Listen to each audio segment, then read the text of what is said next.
అందరికీ నమస్తే. నిద్ర లేవగానే బోలెడన్ని మిస్ కాల్స్ అనమాట. వాట్సాప్ ఓపెన్ చేయంగానే ఆయన ఎవరో ఒక పెద్ద మనిషి, వయసైపోయిన ఆయన నా గురించి చాలా పచ్చి పచ్చి బూతులు మాట్లాడుతూ కనిపించారు. ఆయన సంస్కారవంతమైనటువంటి భాషకి నా మనస్ఫూర్తిగా ధన్యవాదాలు. నా మీద కేసు కూడా ఫైల్ చేశారట, మరి నాకైతే తెలీదు. ఒకవేళ మహిళల సంరక్షణ గురించి నేను మాట్లాడడమే నేరంగా భారతదేశంలో పరిగణించబడితే అలాంటివి మరికొన్ని 10 కాదు 100 వీడియోలు చేయడానికి నేను సిద్ధంగా ఉన్నాను. నా మీద 100 కేసులు ఎవరైనా పెట్టుకోవాలి అనుకుంటే దయచేసి పెట్టుకోవచ్చు. నాకు ఎలాంటి అబ్జెక్షను లేదు. మహిళల మానం, మహిళల ప్రాణం మహిళలకే ఇంపార్టెంట్ కానప్పుడు నేను దాని మీద స్పందించడానికి పదే పదే సిద్ధంగా ఉన్నాను. 1000 కేసులు పెట్టినా నేనైతే వెనక్కి తగ్గేదే లేదు అన్నట్లుగా ఉంటాను. ఆయన పెద్ద మనిషి మాట్లాడిన భాష చాలా చాలా గొప్పగా ఉంది. వాళ్ళ తాడిపత్రి మహిళలు పతివ్రతలు, పక్క ఊర్లో ఉన్న వాళ్ళందరూ పతితలు అని మాట్లాడిన ఆయన గొప్ప భాషకి, గొప్ప సంస్కారానికి, అలాగే తాడిపత్రిలో ఉండే ప్రతి పతివ్రతకి, వారిని సమర్థిస్తున్నటువంటి ప్రతి పురుషుడికి కూడా మనస్ఫూర్తిగా ధన్యవాదాలు. కాకపోతే ఆ ఊరి మహిళలకు కానీ, ఆ ఊరి పురుషులకు కానీ, పాపం వాళ్ళు ఏమి అనలేదు నన్ను. ఈయన చెప్పారనమాట, మా ఊరి మహిళలు అని చెప్పేసి.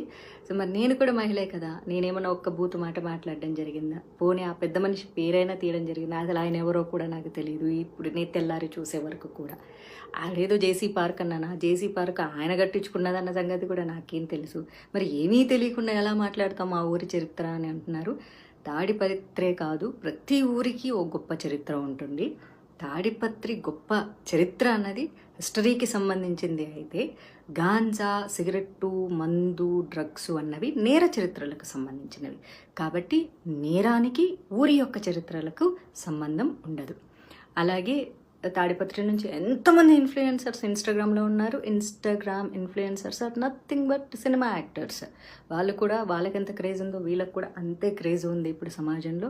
మరి తెర మీద కనిపించే వాళ్ళందరూ ప్రాస్టిట్యూట్లు అని ఆయన అన్నారు. కాబట్టి దయచేసి తాడిపత్రి నుంచి ఎవరెవరైతే తెర మీద కనిపిస్తున్నారో, భవిష్యత్తులో సినిమా రంగంలోకి రావాలనుకుంటున్నారో, అమ్మ దయచేసి మీ అందరికీ రిక్వెస్ట్ చేస్తాను, ఎవరు రావద్దు. సినిమా ఇండస్ట్రీలో కేవలం ప్రాస్టిట్యూట్లు మాత్రమే ఉంటారు. మీ జేసీ ప్రభాకర్ రెడ్డి గారు చెప్పినట్లు తెర మీద కనిపించే మహిళలందరూ క్యారెక్టర్లెస్గా ఉంటారు, చాలా చాలా తప్పుగా ఉంటారు, గబ్బు గలీజ్ పనులు చేస్తుంటారు. కాబట్టి తాడిపత్రిలో ఉన్న వాళ్ళ మహిళలందరూ కూడా పతివ్రతలు. కాబట్టి దయచేసి ఎవ్వరూ కూడా తెర మీద కనిపించొద్దు.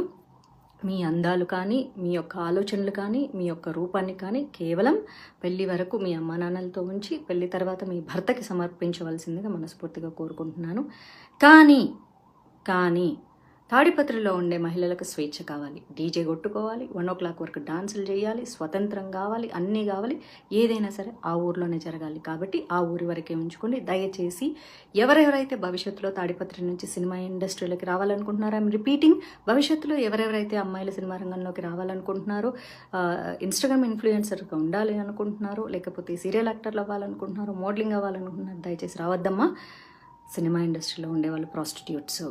కాబట్టి తెర మీద కనిపించేటటువంటి అంశాన్ని మీరు వెనక్కి తీసుకొని తాడిపత్రిలో పవిత్రంగా బతకాలని చెప్పేసి తాడిపత్రి మహిళలకి, వారి యొక్క అన్నదమ్ములకి, తల్లిదండ్రులకి, భర్తలకి, బాయ్ ఫ్రెండ్స్కి అందరికీ నా మనవి, జేసీ గారి మాట వినండి. తెర మీదకి ఎవ్వరూ మహిళలు కనిపించవద్దు. మీరు ఏ పార్టీలు చేసుకున్నా, ఏ డీజేలు కొట్టుకున్నా, ఏ అర్ధరాత్రి వరకు ఎగిరినా, ఏ స్వతంత్రాన్నైనా సరే తాడిపత్రిలో మాత్రమే చేసుకోండి. మీరు ఎప్పటికీ పతివ్రతల్లాగా ఉండాలని. బయట ఊర్లలో ఉండేవాళ్ళు ఎవరు పతివ్రతలు కాదు, పతితలు అని చెప్పేసి, అందులోనూ సినిమా ఇండస్ట్రీలో ఉండేవాళ్ళు ప్రాస్టిట్యూట్లు. కాబట్టి నేను సినిమా ఇండస్ట్రీలో ఉన్నానే, ఆయన అలాంటి పదజాలాన్ని ఉపయోగించారు. చాలా సంతోషం పెద్ద మనిషి గారు, చాలా చాలా సంతోషం అండి. అయితే జేసీ అస్మిత్ రెడ్డి గారు తాడిపత్రి ఎమ్మెల్యే అంట. ఆయన గురించి నేను బాగా విన్నాను. Is very youngster, very nice person, చాలా పొలైట్గా మాట్లాడతారట. కాకపోతే సొంత తండ్రి అంత దారుణంగా మాట్లాడుతుంటే ఆయన కూడా ఖండించలేని పరిస్థితులు ఉండింటారు. కాకపోతే మీకు కూడా సినిమా ఇండస్ట్రీలతో చాలా మంచి సంబంధాలు ఉన్నాయి. అస్మిత్ రెడ్డి గారి వాళ్ళ బ్రదర్కి అయితే సినిమా ఇండస్ట్రీతో చాలా మంచి సాన్నిహిత్యాలు ఉన్నాయి. కాబట్టి మీకు కూడా బయట మీ తండ్రి గారు మాట్లాడినటువంటి భాష మీరు మాట్లాడరు అని కూడా నేను వినడం జరిగింది. ఏదైతేనేమి జేసీ గారికి సమర్థిస్తున్నటువంటి సైకోపాత్స్ అందరికీ కూడా మనస్ఫూర్తిగా ధన్యవాదాలు. నేనైతే భయపడట్లేదు. భయం అంటే ఏంటో కూడా నాకు తెలియదు. ఎందుకంటే పుట్టడం సహజం, మరణించడం కూడా సహజం. మధ్యలో జరిగేవన్నీ మన కర్మల్ని బేస్ చేసుకునే ఉంటాయి. కాబట్టి నన్ను మీరు కిడ్నాప్ చేయాలనుకుంటే చేసుకోవచ్చు, లేకపోతే మీరు చెప్పినటువంటిది ఏదైనా మర్డర్ చేస్తారంటే కూడా చేసుకోవచ్చు. ఎందుకంటే నా తలరాతలో ఏం రాసి ఉంటే అది జరుగుతుంది తప్ప నా తలరాతలో రాయింది ఏది జరగదు. ఒక కృష్ణ ప్రేమికురాలుగా చెప్తున్నాను, నేను రాజ్యాంగబద్ధంగా చాలా చక్కగా మాట్లాడాను. మహిళల స్వేచ్ఛ గురించి, స్వతంత్రం గురించి, సేఫ్టీ గురించి మళ్ళీ మళ్ళీ మాట్లాడుతూనే ఉంటాను. జేసీ ప్రభాకర్ రెడ్డి గారు అయితే చాలా చక్కగా మహిళలకు స్వేచ్ఛ కావాలి, స్వతంత్రం కావాలి, మహిళలు ఇంట్లో కూర్చోకూడదు అని చెప్పి ఒక మహిళనైనా నన్ను అమ్మ నా బూతులు తిట్టడం జరిగింది.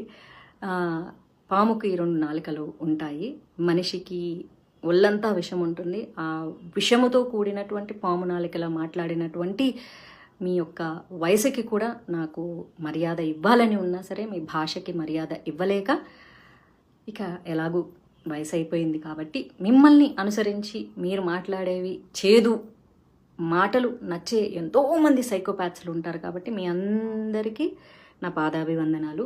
మీ యొక్క గొప్ప సంస్కారానికి నేనైతే తలదించేది లేదు.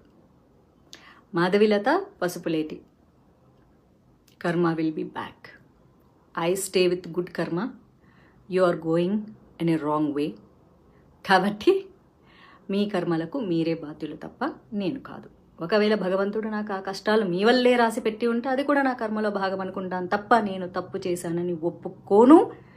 రాజ్యాంగబద్ధంగా చాలా సక్రమంగా మాట్లాడాను. మీరు రాజ్యాంగాన్ని తప్పి నీతి తక్కువ మాటలు మాట్లాడారు. కాబట్టి మీ యొక్క కుసంస్కారానికి ఈ వయసులో మీరు సిగ్గుపడాలి. మీ భార్య కానీ, మీ ఇంట్లో ఆడవాళ్ళు కానీ, మీ కోడల్లో కూతుర్లో మరి మీ యొక్క భాషని వారు సమర్థిస్తున్నందుకు ఆ మహిళా మహారాణులకు పాదాభివందనాలు. కాకపోతే మిమ్మల్ని ఏమీ అనలేక వాళ్ళు మౌనంగా రోధిస్తున్నందుకు వాళ్ళ రోదనకు నా సంతాపం.